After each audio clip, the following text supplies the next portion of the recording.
L'objectif de cette vidéo est de montrer comment se présente la proportionnalité graphiquement. Dans ce premier exemple, on souhaite représenter graphiquement ce tableau de proportionnalité. Cliquez sur Pause et tracez la représentation.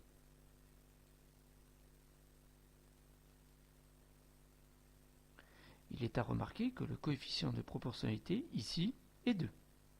Plaçons le point correspondant à la première colonne du tableau. Plaçons 1 en abscisse et 2 en ordonnée.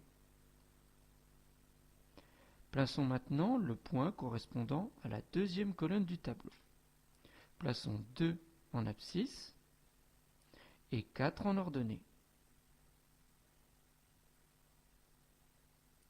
Plaçons enfin le point correspondant à la troisième colonne du tableau. Plaçons moins 2 en abscisse et moins 4 en ordonnée.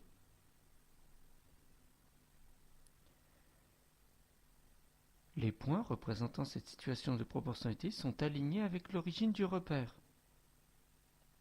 Cet exemple illustre que toute situation de proportionnalité est représentée par des points alignés avec l'origine.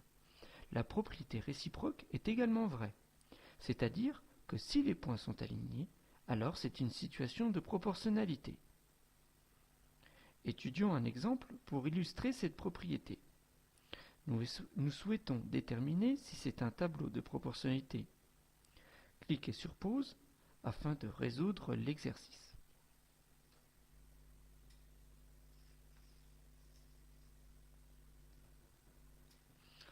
On pourrait effectuer des calculs afin de voir s'il y a un même coefficient multiplicateur.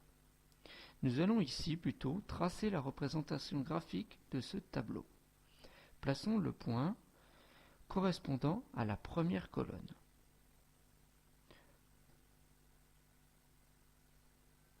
Plaçons maintenant le point correspondant à la troisième colonne.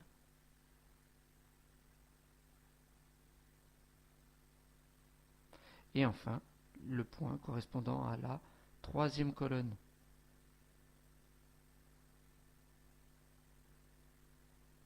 Ici, les points sont alignés avec l'origine du repère. C'est donc une situation de proportionnalité. Le tableau est donc de proportionnalité. Si les points n'avaient pas été alignés avec l'origine du repère, ce ne serait pas une situation de proportionnalité. Il est à noter que cette méthode nécessite d'être très précis au niveau du graphique. Les points représentant cette situation sont alignés avec l'origine du repère. Voilà, c'était la vidéo montrant comment se présente la proportionnalité graphiquement.